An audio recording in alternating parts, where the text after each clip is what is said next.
All right, music fans, welcome back. It's Dave, the Real Music Observer, observing real music in real time for real people just like you right there, just like yours truly right here. First of all, I need your help again over on Patreon. If you haven't decided to help the Real Music Observer out, I understand. This is what you get. I'm just looking for like $1 a month. It's a reoccurring thing. If you check out the Patreon logo on the page, you click on that, you'll get over to Patreon, and it's painless. Only $1. Now, if you want to give more, that's up to you. I think the minimum is $1, and it would go a long way to help me financially keep this channel on the air, and yours truly, you know, groceries and paying the bills and so forth. That's what it's all about. I'm not getting rich. Not yet, anyway, but I'm not getting rich doing these videos, but I do appreciate all those folks that have already pledged and are tuning in.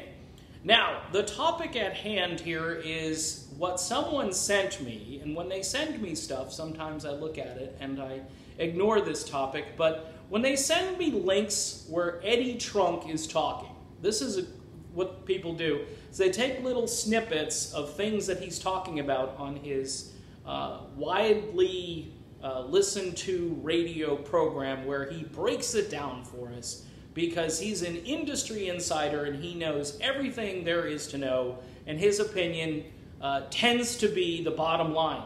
You know, that's when you hear Eddie talk, then it's over. You know, he just carries that much weight as somebody who knows what they're talking about. So people, they send it over to me. They basically want me to kind of debate Eddie Trunk's audio, which I've done on a couple occasions. And it's fun for me because, you know, they say iron sharpens iron. I respect Eddie, but I think Eddie, being the corporate guy that he is and being in that atmosphere for so long, has made him, shall we say, a little bit jaded, or it has made him more out of touch with some of the things that I talk about. And he and I have a different perspective on the music industry and so forth. Yes, he did rail, I guess, on the Billboard Music Awards for not including rock. And I'm just like, dude, wait, what? Where have you been? I mean, this has been going on for 20 years and you're... And the grunge era, rather than put the grunge era down, Eddie just says, well, I blame grunge for this, but he doesn't talk about the music itself.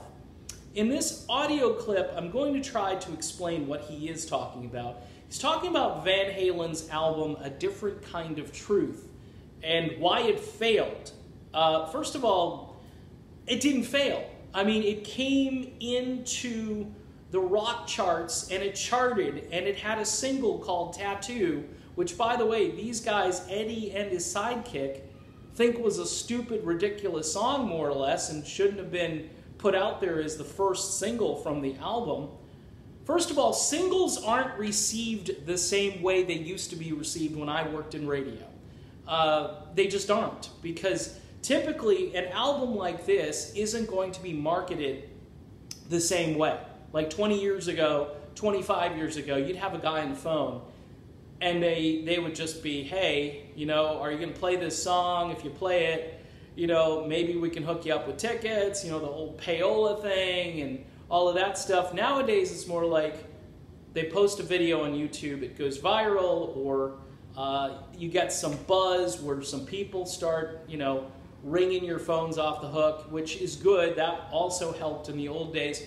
But it's a different era that we're in. It's this disposable music era, and these terrestrial stations, which really only cater to one sound, and they've catered to that sound since about 1993 or 4, okay? And they phased out melodic music slowly but surely. Trunk is making this point that this album failed because they released Tattoo, which got to number 16 on the mainstream rock charts, despite it being pretty much ignored by radio programmers. And I'm sure we used to have this thing called the paper ad in the old days where we just write it down. Yeah, we're playing this. And I bet you all of those guys who are into, like, you know, Disturbed or System of a Down or whatever this crap is they're playing, Nickelback back then, they just ignored this song. They wrote it down. They said, yeah, we're playing it because, you know, it's big on YouTube right now. There's this video and everybody's watching it and everybody's psyched that Dave is back in the band. But Trunk goes on to talk about this album, and yeah, there's some good stuff on that album. It's not Tattoo. It's things like As Is. There's a lot of good stuff on there. It's some classic. You shouldn't write it off. Now, here's the same guy, by the way, who told everybody not too long ago that he was really tired of Roth being in Van Halen back, what, in 1984, when they were on top of the world. And they also relate the song Tattoo to the song Jump. And it's kind of a pejorative thing where they're saying, oh, well, it's, you know, this is kind of like Jump, and what were they thinking? Because nowadays, nobody likes this cheesy stuff. Okay, first of all, if you listen to Tattoo, that's Eddie just crunching. I mean, he's just playing some bad, just good, bad kind of guitar riffs, okay? I was going to use a word, but who knows what YouTube does, so I'm just going to keep it clean, all right?